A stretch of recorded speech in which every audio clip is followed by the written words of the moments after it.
வணக்கம் மக்களே. குறிப்பாக ஹோம் மேக்கர்ஸ், அதாவது லேடிஸ் மட்டும் இல்லை, லேடிஸ் மாதிரி இருக்கிற மற்ற எல்லா ஹோம் மேக்கர்ஸ், அதில் ஜென்ஸும் அடங்கும். அவங்களுக்கான பதிவு இது என்ன அப்படின்னு பார்த்தீங்கன்னா, மீ டைம். சில நேரங்களில் வந்து பார்த்திங்கன்னா நம்மளுக்கு வந்து ஏதோ ஒரு காரணத்தினால நம்ம ஃபேமிலியில் ஃபோக்கஸ் பண்ணுறதுனாலையோ இல்லை both office work, home work எல்லாத்துலேயுமே பிஸியாக இருக்கிறதுனால நம்மளுக்கான ஒரு மீ டைம் வந்து நம்மளுக்கு கிடைக்கிறதே இல்லை அப்படின்றத நிறைய பேரோட கம்ப்ளைண்ட். என்னப்பா காலையில் வாக்கிங் பண்ணியா, எக்ஸசைஸ் பண்ணியா, யோகா பண்ணியா, இல்லை அட்லீஸ்ட் ஈவினிங் பண்ணியா, ஏதாவது கேட்குறப்போ இல்லைப்பா எனக்கு டைமே கிடைக்கிறது இல்லை, நான் குக் பண்ண வேண்டியது இருந்தது, அந்த மாதிரி குழந்தைங்கள ரெடி பண்ணி நான் ஸ்கூலுக்கு அனுப்ப வேண்டியது இருந்தது, இந்த மாதிரி ரொம்ப டயர்டாக ஃபீல் பண்ணுறேன், இல்லை டைம் கிடைக்கல, ஏதாவது ஒரு ரீசன் அந்த மாதிரி சொல்லுவாங்க நிறைய பேர்.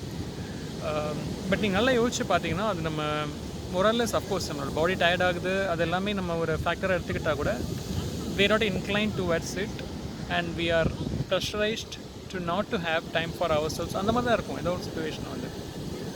Once you start spending time for your own self, at least ஒரு மணி நேரம், 24 மணி நேரத்தில் அந்த ஒரு மணி நேரம் உங்களை நீங்களே ஆக்டிவாக வச்சுக்கிட்டு உங்களுக்கு என்ன பிடிக்குதோ, நடக்கிறதா இருந்தாலும் சரி, இல்லை ஜஸ்ட் உட்காந்து ரெஸ்ட் எடுக்கிறதா இருந்தாலும் சரி, ஜஸ்ட் டிவி பார்த்து ஒரு பாட்டு கேட்குறதா இருந்தாலும் சரி, இல்லை you can actually go for ஒரு short walk along the beach, இல்லை ஒரு யோகா, இல்லை எக்ஸசைஸ், உங்களுக்கு என்ன பிடிக்குதோ அதை வந்து நீங்கள் பண்ணிங்கன்னா டெஃபினட்டாக உங்களுக்கு அந்த டேயே வந்து ஒரு திருப்திகரமாக இருக்கும் ஒரு பீரியட் ஆஃப் டைம். ஸோ டெஃபினட்டாக ட்ரை பண்ணுங்கள் மக்களே.